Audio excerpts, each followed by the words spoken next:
सिर्फ डकैती और चंदा चोरी तक सीमित नहीं है। जब पोल खुली तो पता चला कि यहाँ मंदिर को बनाने तक में घोटाला किया गया था। एक केस में तो 2 लोगों ने 2 करोड़ रुपए में एक जमीन खरीदी थी और इसे सिर्फ 10 मिनट बाद 18.5 करोड़ रुपए में ट्रस्ट को बेच दिया। जनवरी 2021 पुणे में कुछ सिंधी कम्युनिटी के लोग डोनेशंस इकट्ठा करके मुंबई के एक ज्वेलर के पास जाते हैं। ये लोग चंदे के इस पैसे से 210 चांदी की ईंटें बनवाते हैं। हर एक ईंट 1 किलो की थी और हर ईंट पर उनके इष्ट देव झूलेलाल की तस्वीर थी। ये 1 किलो चांदी की ईंट और ये हम रामलला के मंदिर अयोध्या लेके जा रहे हैं। इसके बाद ये लोग अयोध्या जाकर राम मंदिर को ये ईंटें दान कर देते हैं। कुल मिलाकर इन ईंटों को बनवाने में लगभग 2 करोड़ रुपए लगे थे। ये ईंटें राम मंदिर को चलाने वाले ट्रस्ट के जनरल सेक्रेटरी चंपत राय के हाथों में सौंपी जाती हैं। लेकिन उस वक्त इनको इस डोनेशन की कोई रसीद नहीं मिलती। इन लोगों से कहा जाता है कि पहले ईंटों की क्वालिटी की जांच की जाएगी और उसके बाद ही रसीद दी जाएगी। इन्हें लगा ठीक है, कोई प्रॉब्लम नहीं, थोड़ा इंतजार कर लेते हैं। 6 महीने बीत जाते हैं, फिर 1 साल बीत जाता है, 2 साल, 5 साल। 5 साल बाद भी इनको इन चांदी की ईंटों की कोई रसीद नहीं मिलती। अब रसीद तो फिर भी एक चीज हुई दोस्तों, कहानी में ट्विस्ट ये है कि आज के दिन इन ईंटों का भी कोई अता पता नहीं है। किसी को नहीं पता कि ये चांदी की ईंटें आखिर गई कहां। और ये तो सिर्फ एक केस था, असलियत में ये स्कैम इतना बड़ा है कि अयोध्या के राम मंदिर में पिछले कुछ सालों में कैश से लेकर सोने चांदी के गहने, ईंटों से लेकर हार, सब कुछ गायब हुआ है। रिपोर्ट्स की माने इतने मॉडर्न मंदिर में रसीद की जरूरत क्या है? आप डिजिटल करो, सब कुछ डिजिटल रिकॉर्ड कीपिंग करो। आप डोनेशंस भी डिजिटली लेते ही होंगे, यूपीआई होगा, कुछ बैंक अकाउंट ट्रांसफर कुछ होगा, नहीं है तो करो। इतना बड़ा मंदिर, इतना डिजिटल है। मुझे आइडिया नहीं है वैसे कि क्या डिजिटाइजेशन कितने हद तक इस मंदिर पे है, बट आपने 60 लाख रुपए का सामान दिया, आपको 60 लाख भी नहीं, आपने 1.2 करोड़ का सामान दिया, may be even more than that. 2.5 lakh का चल रहा है 1 किलो चांदी।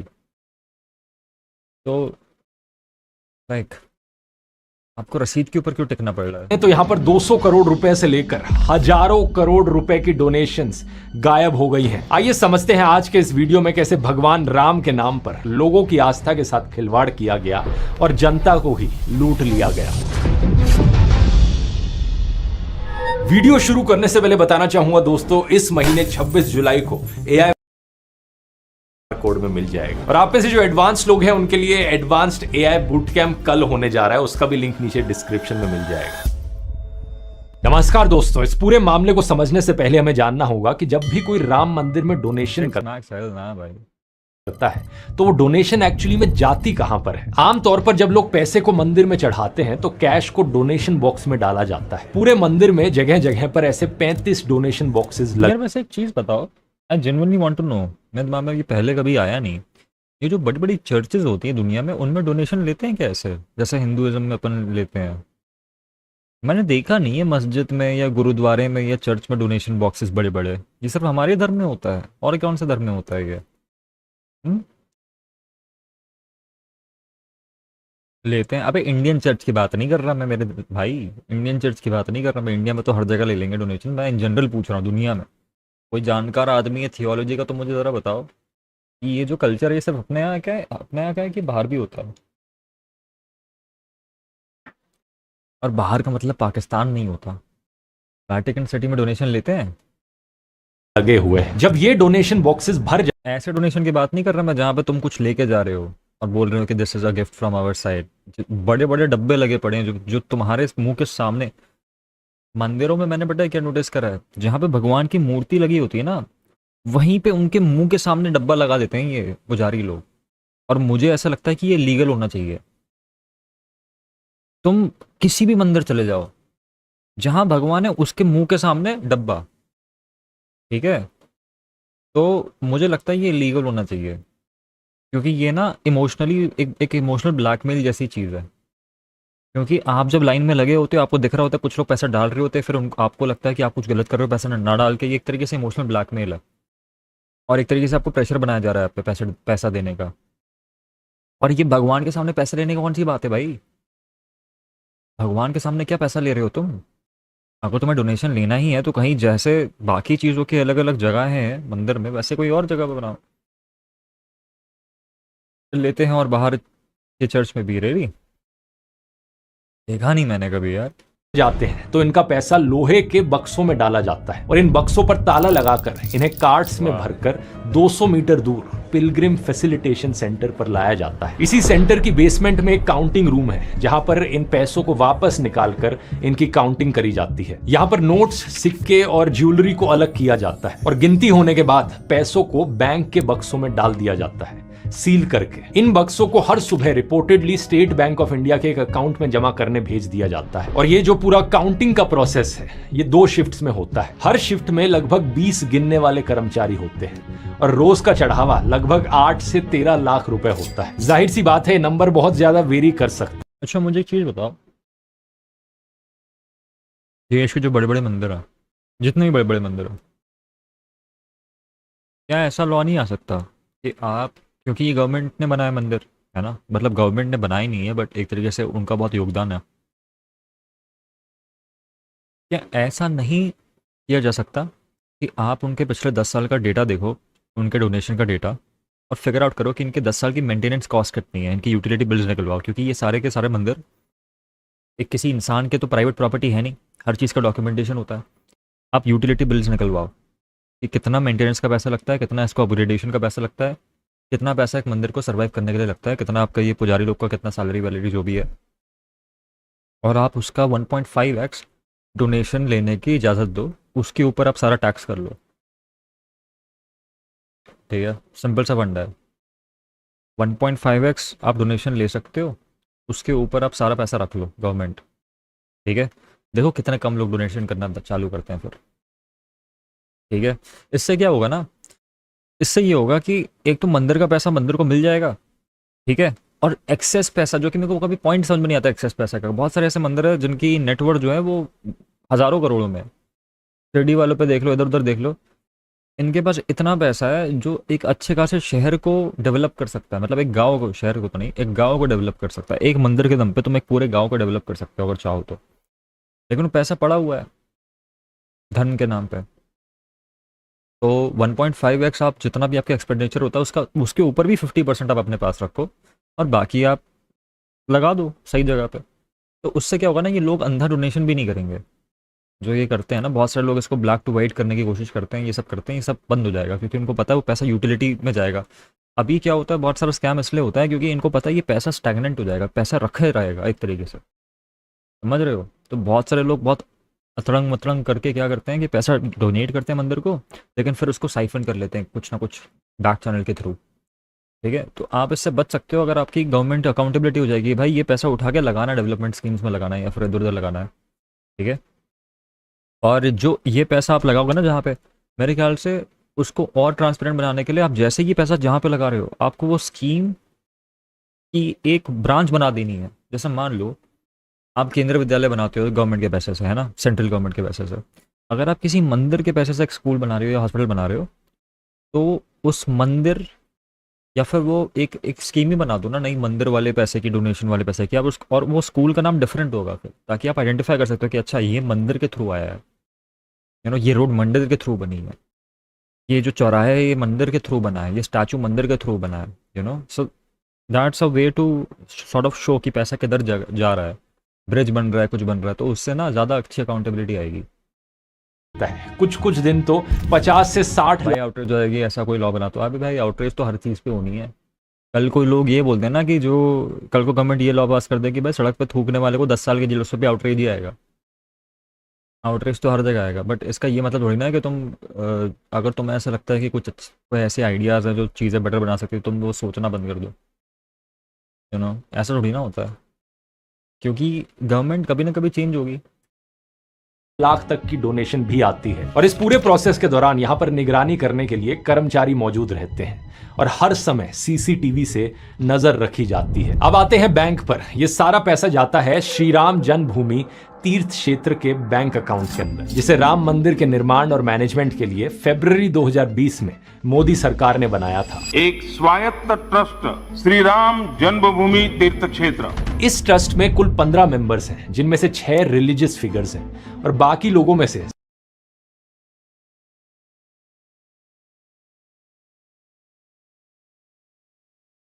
ज्यादातर ऐसे लोग हैं जिनका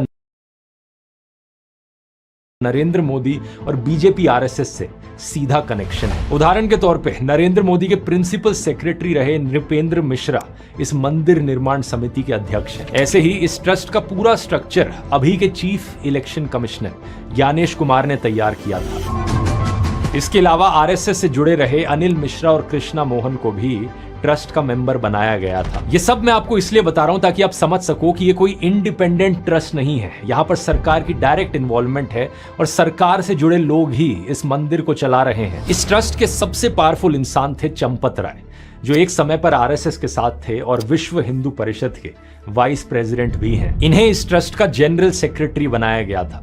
चंपत राय को लेकर कहा जाता है कि इनकी मर्जी के बिना भाई आज गोल्ड क्लैड वॉरियर पे रिएक्ट कर दो, ठीक है भाई, उसके बाद मैं देखता हूँ गोल्ड क्लैड वॉरियर क्या है। राम मंदिर में पत्ता तक नहीं हिलता। ये बात थोड़ी चुभती है, लेकिन सच यही है कि राम मंदिर के प्रबंधन में चंपत राय जितने शक्तिशाली थे उतना कोई और नहीं था।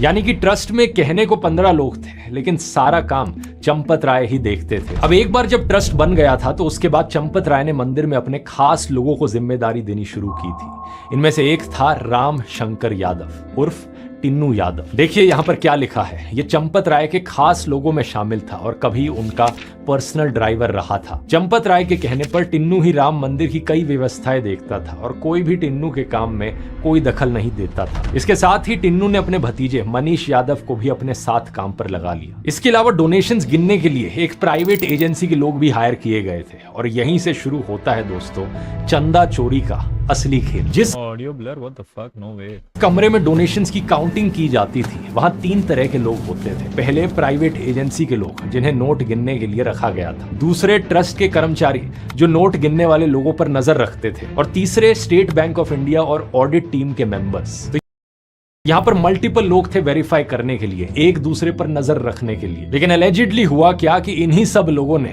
आपस में हाथ मिला लिया और ये सभी चोरी करने लगे। कई नाम यहाँ पर सामने आते हैं। सुभाष श्रीवास्तव जो डोनेशन की काउंटिंग का इंचार्ज था, टिन्नू जो मंदिर का कामकाज देखता था, ऐसे ही अविनाश शुक्ला, लवकुश मिश्रा, अनुकुल्प मिश्रा, मनीष यादव, करुणेश पांडे, रामशंकर मिश्रा, राजेश पाठक और केडी तिवारी जो काउंटिंग का काम करते थे। काउंटिंग के वक्त इन लोगों को नोटों की please help me understand, please help me understand. लोग क्यों काउंट कर रहे हैं? लोग क्यों काउंट कर रहे हैं? 10,000 की मशीन नहीं खरीदी जा रही तुमसे भाई। 10,000 की भी नहीं है भाई, 10,000 की भी नहीं है भाई। भाई ये तो 3,000 की मिल रही है भाई, एक छोटू सी। 5,000, 5,000, 6,000 टीवीएस की ऊपर से भाई, ऊपर से टीवीएस इलेक्ट्रॉनिक्स की।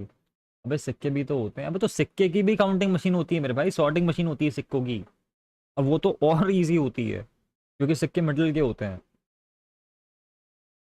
कॉइंस ज्वेल्स भी होते हैं ना, तो उसकी भी देखो, जो गोल्ड होता है वो वे होता है, उसको काउंट करने की ज़रूरत ही नहीं है, काउंट करने की ज़रूरत ही नहीं है।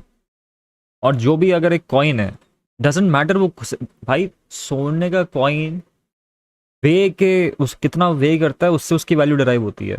उस कॉइन की कोई वैल्यू नहीं है, वो कितना वे कर रहा है। तो सोना सिर्फ वेटिंग से काउंट हो जाएगा और बाकी सब के लिए ये दोनों मशीन है। आपको किसी चीज़ को हाथ से छूने की ज़रूरत नहीं है। The only thing that might require human intervention is if you are doing something specialize, some specialize jewellery, कोई मुकुट दिया या कुछ दिया, तो वो अलग चीज़ है और वो बहुत कम होता है मेरे भाई। वो ऐसी चीज़ है कि वो मेरे ख्याल से अगर आपके पास 100 करोड़ आ रहे हैं तो may be you know may be 5% और 10% of it would be that. और उसके लिए तुमको एक भरे कमरे की ज़रूरत नहीं है। और वो आर्टिफैक्ट्स होते हैं एक तरीके से, तो अपने आप उसको काउंट, अगर उसको आप वे करोगे तो आप उसकी डिटेल लिख लोगे, फिर आप उसको रख दोगे या फिर आप कहीं पे उसको रख दोगे, उसको आप बेचोगे भी नहीं, कहीं जगह डिपॉजिट भी नहीं होगा वो। तो वो इररेलेवेंट है, वो लिटरली इररेलेवेंट है। जहाँ पे बंदों को ह्यूमन इंटरवेंशन करनी पड़ी वो आप बैंक अकाउंट में जमा भी नहीं करवाओगे, सीधी बात है, ठीक है। तो I really don't get the point of this. गड्डियों के 10-10 बंडल्स बनाने होते थे, लेकिन ये हर बंडल में 12 से 13 गड्डियां ऐड कर देते थे और दिखाते केवल 10 गड्डियां थे। बाद में लोगों को नोटों की गड्डियों के 10-10 बंडल्स बनाने होते थे, लेकिन ये हर बंडल में 12 से 13 गड्डियां ऐड कर देते थे और दिखाते केवल। अच्छा by the way, in case you did not know, there are machines जो नोट के बंडल जो होते हैं ना उनको भी बंडल कर देती है, और वो भी बहुत सस्ती आती है, मेरे ख्याल से 9,000 की आती है वो। तो वो आपके ना गड्डी में वो बना दे, वो रबर बैंड जैसी चीज़ लगा देती है, लाइक अ ग्लूड पेपर। वो भी ऑटोमेटेड है, लिटरली वो भी ऑटोमेटेड है। There is no need for any human intervention, no need भाई, नो नीड। केवल 10 गड्डियां थे, बाद में इन एक्स्ट्रा गड्डियों को निकालकर आपस में बांट दिया जाता था। इस बात को राम मंदिर ट्रस्ट के अकाउंट इंचार्ज रहे महिपाल सिंह ने भी कंफर्म किया। और गड्ढियों को फिर 10-10 की गड्डी में पैक करने के लिए बड़ा रबर लगा के बनाते थे। तो 10 के बजाय 12-13 गड्ढियां तक वो बनाते थे, पैक करते थे और बक्से में फेंक देते थे। और सिर्फ महिपाल सिंह नहीं दोस्तों, अरेस्ट से 3 महीने पहले खुद स्टेट बैंक ऑफ इंडिया ने वार्न किया था कि काउंटिंग स्टाफ पर शक है, इन्हें हटाया जाए। हटाने का प्रोसेस भी शुरू हो गया था, लेकिन रिपोर्ट्स के मुताबिक ट्रस्ट से जुड़े लोगों ने इसे रुकवा दिया। सोचकर देखो, बैंक खुद बोल रहा था कि इन लोगों को हटा दो, लेकिन मंदिर चलाने वाले बोल रहे थे रहने दो। आखिर क्यों? इन लोगों की मंथली से बात तो वही है ना, फिर चोरी कैसे करेंगे? द होल पॉइंट इज ये जो डिसीजन होता है, ये मंदिर का पैसा कैसे डोनेशन कैसे लिया जाएगा, कैसी टीम्स होंगी, चाहे वो सिर्फ पैसे की बात नहीं, हर चीज़ की कि कंस्ट्रक्शन भी होगा तो वो किस पार्टी को देना है, क्या करना है मंदिर में, क्या कंस्ट्रक्शन करवाना है, क्या तोड़वाना है, क्या मशीनें खरीदनी है, ये सारी की सारी डिसीजंस बोर्ड मेंबर्स लेते हैं। तो बोर्ड मेंबर्स ने जानबूझ के ह्यूमंस रखे काउंटिंग के लिए, जानबूझ के। कोई उनमें से, ये बुढ़ऊ लोगों में से, भाई ये 1.5 बिलियन लोगों के देश के सबसे इंपॉर्टेंट मंदिर के सबसे इंपॉर्टेंट बोर्ड मेंबर्स है। क्या ये इनके पास दिमाग नहीं है? ऐसा तो बिल्कुल नहीं है। इन्होंने जानबूझ के वो रखे लोग। मैं मान ही नहीं सकता कि इनको पता नहीं था नीचे क्या चल रहा है। इन्होंने जानबूझ के रखे और इनको सालों को फांसी होनी चाहिए। I am not even kidding. वैसे तो मैं बहुत ही ज्यूरिस्प्रूडेंशियल तरीके से बात करता हूँ कि भाई जो मैं बहुत ही रिफॉर्मेटरी थ्रो में भरोसा करता हूँ, बट ये अलग लेवल का युग है। इनको तो फांसी होनी चाहिए भाई, straight up. I don't give a fuck भाई। सैलरी सिर्फ 14,000 से 20,000 रुपए की थी, लेकिन कुछ ही सालों में इनमें से कई लोग करोड़पति बन गए। लवकुश मिश्रा, जो कभी कार मैकेनिक हुआ करता था, पुलिस को उसके घर छापे मारने पर 10 लाख रुपए मिले।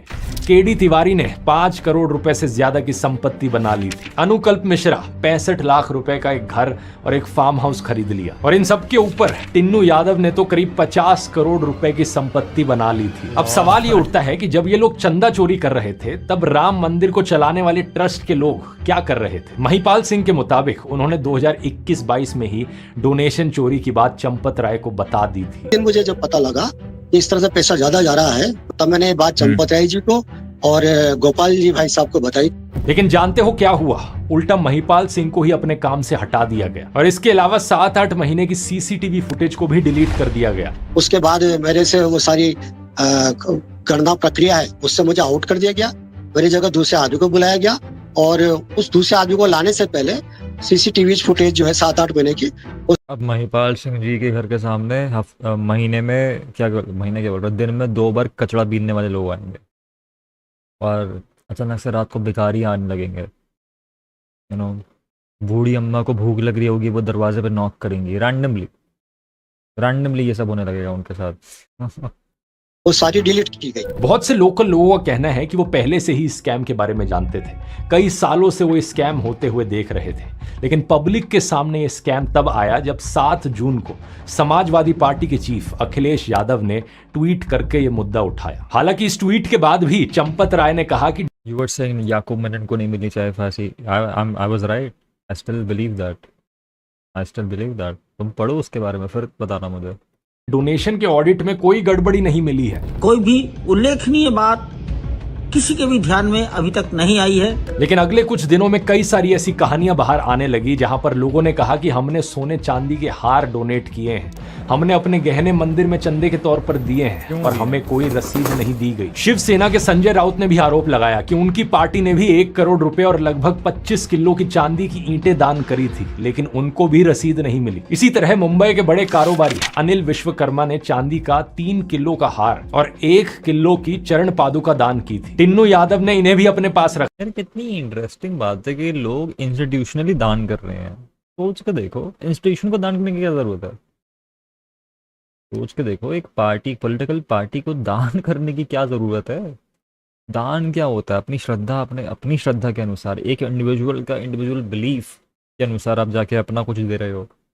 एक पॉलिटिकल पार्टी एक इंडिविजुअल नहीं है, पॉलिटिकल पार्टी एक एंटिटी है जो एग्जिस्ट भी नहीं करती, तो उसको इतना पैसा देने की जरूरत ही क्या है एक मंदिर को? कौन सा भगवान बोलेंगे कि यार शिवसेना पार्टी पे मेरी कृपा है? भाई पार्टी कुछ नहीं होती, लोग होते हैं ना।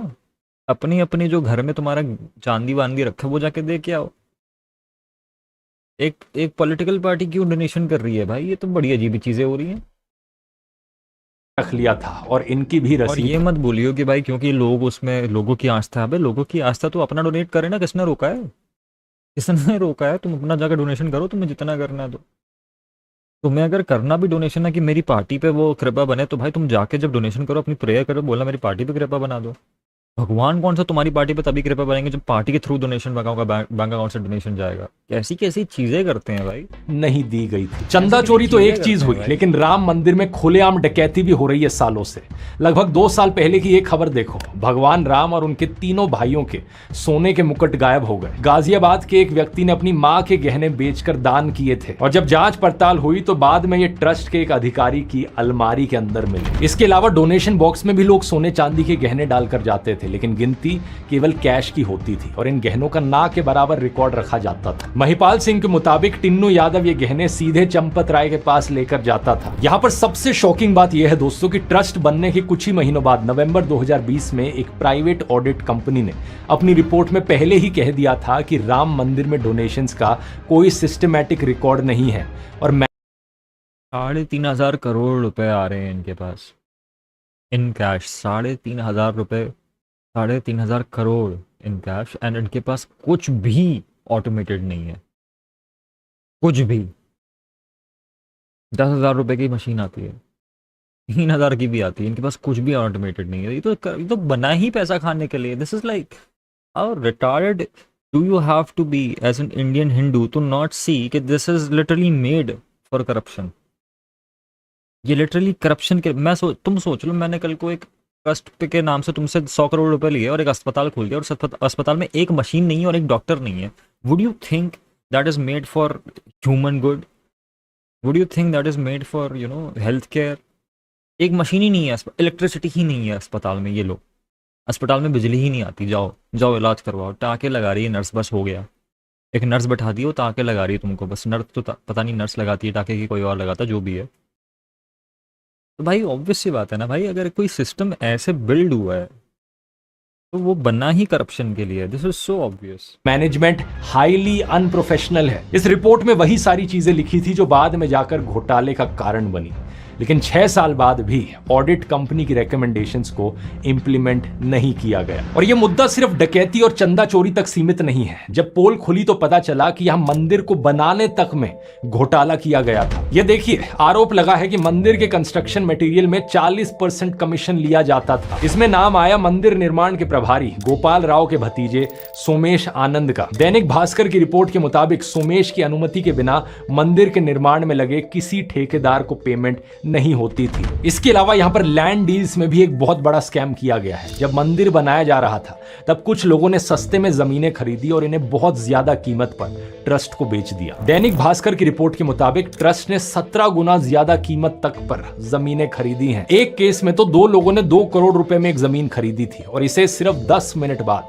18.5 करोड़ रुपए में ट्रस्ट को बेच दिया। आरोप यह है कि ऐसी डील्स में चंपत राय के भतीजे चंदन राय की मुख्य भूमिका रहती थी, जो मंदिर बनने से पहले एक किराए के मकान में रहता था, लेकिन मंदिर बनने के बाद उसने अयोध्या में कई बीघा जमीन खरीदी और हरिद्वार में एक होटल तक बना डाला। और ये कोई नया खुलासा नहीं है दोस्तों, ये डॉक्यूमेंट्स जून 2021 में ही सामने आ गए थे। तब भी सीबीआई और ईडी जांच की मांग हुई थी, लेकिन जांच तो छोड़ो, चंपत राय से किसी ने सवाल तक नहीं पूछा। वो 5 साल और कुर्सी पर बैठे रहे। मतलब इतने बड़े बड़े घोटाले कभी आपने सुना है एक ही प्रोजेक्ट में हो रहे हो? जमीन खरीदने से लेकर राम मंदिर के निर्माण और डोनेशन तक में घोटाला किया गया है। और इस निकम्मी सरकार की आंखें बंद थी। अब ये जानबूझकर थी या वैसे ही थी, आप सोच लो खुद। भगवान राम के नाम पर वोट मांगने हो तो ये सबसे पहले आगे लाइन में खड़े हो जाते हैं, लेकिन भगवान राम के नाम पर जब लूटा जा रहा है तो ये लूट होते रहने देते हैं। बड़ा खुश है ध्रुव राठी, लेकिन भाई बड़ा खुश है ध्रुव राठी भाई। जब जनता की यार एक बात बताओ, योगी तो हार गया ना शायद यूपी से, if I am not wrong.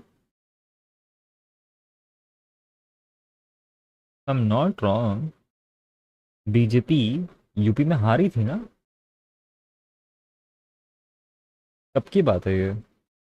मतलब मैं योगी इंडिविजुअली की बात नहीं कर रहा हूँ, I am talking about like the last election जो हुए थे यूपी में। बीजेपी की सीट्स कम आई थी ना? अयोध्या में बीजेपी जीती थी कि नहीं जीती थी? कैंडिडेट जीता था नहीं जीता था? बस अयोध्या में हारे थे पिछले साल। हम्म। यूपी में जीत गए। टीम, जब एक आदमी का पाला एक पावरफुल आदमी से पड़ता है, क्या लीगल सिस्टम इवन रिलायबल है भी? Like how the fuck some Champak Rai और Tallu Yadav get away with this? क्योंकि ये कितने भी बड़े स्कैम्स हो, ये मैटर करता है कि इसको आप क्रिमिनल बनाते हो या इसको आप सिविल बनाते हो। अगर ये सिविल बनेगा तो ज़्यादा कुछ नहीं होगा, अगर क्रिमिनल बनेगा तो बहुत कुछ हो जाएगा। सिंपल। जैसे अगर ये किसी मनी लॉन्ड्रिंग स्कीम या मनी लॉन्ड्रिंग एक्ट लगा दो इन पर, तो इनकी रातों रात ऐसी तैसी हो जाएगी। लेकिन अगर इन पे तुम ऐसे घोटाले वोटाले का कोई ऐसा बेसिक सा आरोप लगाओगे, कुछ नहीं हो पाएगा। डिपेंड्स अपॉन, अब वो देखो पूरे सिस्टमेटिक बात है। यहाँ पे पहुँच काम आती है, यहाँ पे तुम्हारे पॉलिटिकल कनेक्शंस, तुम्हारे जुडिशियल कनेक्शंस, तुम्हारे लॉयर्स, ये सब काम आते हैं, पैसा काम आता है यहाँ पे। की तरफ से, ऑपोजिशन पार्टीज की तरफ से इतना प्रेशर पड़ा, तब जाकर उत्तर प्रदेश की सरकार ने इस मामले में जांच के लिए एक एसआईटी बनाई। लेकिन सवाल यह है कि क्या ये एसआईटी उन बड़े गुनहगारों पर एक्शन लेगी या फिर सिर्फ कुछ छोटे लोगों को सजा देकर काम बंद कर दिया जाएगा। महंत कमल नयन दास ने भी कहा है कि और जांच वाले भी सब बेईमान हैं तो क्या जांच होगा, भगवान ही जांच करेंगे। अब कमाल की बात देखिए, किसी भी अपराध की जांच एक एफआईआर से शुरू होती है, लेकिन पहले तो इस मामले में एफआईआर ही दर्ज नहीं की गई थी। और जब एफआईआर दर्ज हुई तो इसमें सिर्फ 8 लोगों के नाम थे, टिन्नू यादव, सुभाष श्रीवास्तव और बाकी 6 काउंटिंग स्टाफ वाले लोग। इन सभी लोगों को 26 जून को गिरफ्तार तो कर लिया गया था, लेकिन चंपत राय, गोपाल राव या अनिल मिश्रा जैसे कई बड़े नाम एफआईआर में कहीं नहीं दिखते। एफआईआर के अगले दिन नैतिकता के आधार पर चंपत राय और अनिल मिश्रा ने इस्तीफा जरूर दे दिया। लेकिन सवाल यह है कि इस्तीफा काफी है क्या? अगर यहाँ पर घोटाला हुआ है, स्कैम हुआ है, तो उन्हें भी अरेस्ट किया जाना चाहिए कि नहीं? अब यहाँ पर प्राइम मिनिस्टर्स ऑफिस की इन्वॉल्वमेंट सुनो जरा। 12 जून को बीजेपी के ही एक नेता रजनी सिंह ने पीएमओ को कंप्लेन भेजी कि ट्रस्ट का पूरा हिसाब पब्लिक करो, लेकिन पीएमओ ने खुद कुछ नहीं किया। कंप्लेन को नीचे अयोध्या के डिस्ट्रिक्ट एडमिनिस्ट्रेशन को फॉरवर्ड कर दी, और जब ये डिस्ट्रिक्ट एडमिनिस्ट्रेशन चंपत राय से जानकारी मांगने गया तो जवाब आया कि एसआईटी की जांच चल रही है, अभी कुछ नहीं देंगे। यानी कंप्लेन ऊपर गई, नीचे आई और फाइल बंद। 2 जुलाई को अरविंद केजरीवाल ने सीधा पीएम पर आरोप लगाया। उन्होंने कहा कि इंटेलिजेंस ब्यूरो ने प्रधानमंत्री को कम से कम 12 रिपोर्ट्स भेजी थी इन गड़बड़ियों के बारे में, फिर भी खामोशी रही। केजरीवाल ने मोदी को धृत राष्ट्र तक कह दिया, जो सब देखकर भी अंधा बने रहे। तो पता तो चला, आपको सब कुछ पता था, लेकिन आप धृतराष्ट्र की तरह चुप रहे, आंखों पे पट्टी बांधे रहे। और ऐसा नहीं है कि सरकार को पहले नहीं पता था। गड़बड़ करने की खबरें 2021-22 से ही आने लग रही हैं। यूपी के सीएम आदित्यनाथ सवाल उठा रहे लोगों को ही धमकी दे रहे हैं। राम भक्तों की अग्नि परीक्षा मत लो, राम भक्तों के साथ, उनकी आस्था के साथ खिलवाड़ करना बंद करो। वैसे आस्था के साथ खिलवाड़ कौन कर रहा है? स्कैम करने वाला या स्कैम को लेकर सवाल उठाने वाला? अब कुछ अंधभक्त हैं यहाँ पर जो नरेंद्र मोदी को भगवान राम से ऊपर देखते हैं। उनका मानना है कि क्या हो गया, घोटाला हुआ तो पैसे कमा लेने दो उन्हें, वो डिजर्व करते हैं कमाना। हिंदू का पैसा अगर किसी हिंदू ने ले भी लिया, भाई तुम लोगों को क्यों मिर्ची लग रही है? अब ऐसे लोगों का तो कुछ किया नहीं जा सकता, लेकिन बाकी सभी लोगों के लिए, नॉर्मल इंडियंस के लिए मैं एडवाइस देना चाहूंगा दोस्तों। थोड़ा कंट्रोवर्शियल लगेगा सुनने में, लेकिन एडवाइस बड़ा जरूरी है कि जब भी आप मंदिर में जाते हो, किसी भी मंदिर में जाते हो, कभी भी पैसे दान मत करो। यहाँ सिर्फ राम मंदिर की बात नहीं हो रही है, ऐसे कई सारे डोनेशन के घोटाले बाकी मंदिरों से भी आए हैं। आप जो पैसे भगवान के नाम पर चढ़ा रहे हो, पीछे वहां कोई फ्रॉडस्टर आपके पैसे लूट रहा है। आपको भगवान के नाम पर पैसे चढ़ाने हैं तो वो पैसे किसी गरीब को दो, एक ऐसे एनजीओ को दो जो गरीबों की सहायता कर रहा है, या फिर पर्यावरण को बचाने के लिए, इन्वायरमेंट के लिए काम कर रहा है। ऐसा करने से देश को कहीं ज्यादा और फायदा हो। पर याद रखो, भगवान सिर्फ मंदिरों में नहीं होता। वो स्वदेश की कविता याद है ना, राम ही तो करुणा में है, शांति में राम है, राम ही है एकता में, प्रगति में राम है। राम बस भक्तों नहीं, शत्रु की भी चिंतन में है। देख तज के पाप रावण, राम तेरे मन में है। राम मेरे मन में है। राम मंदिर नहीं, but I was talking about it just week ago. मैं सोच रहा था जाने का, अयोध्या जाने का। वैसे मेरा उतना मन है नहीं, क्योंकि वहाँ पे ज़्यादा कुछ करने को है नहीं। I was more thinking about going to Banaras. ये मन तो है मेरा, जाऊँगा ज़रूर। मेरे को गोल्डन टेम्पल भी जाना था। मैं इतने साल चंडीगढ़ रहा, I never went to Golden Temple. जाना है मुझे गोल्डन टेम्पल, मस्त लग रही है यार। ठीक है, राम तो घर घर में है, राम हर आंगन में है, मन से रावण को जो निकाले, राम उसके मन में है। बस पहचानने की देर है, जो जय श्री राम सबसे तेज चिल्लाते हैं, उनके मन में राम नहीं रावण है। राम के नाम पर लूटने वाले सबसे बड़े भ्रष्टाचारी हैं, और उससे भी बड़े वो जो इन्हें बचा रहे हैं। कर दो यार, फांसी पे चढ़ा दो सालों को।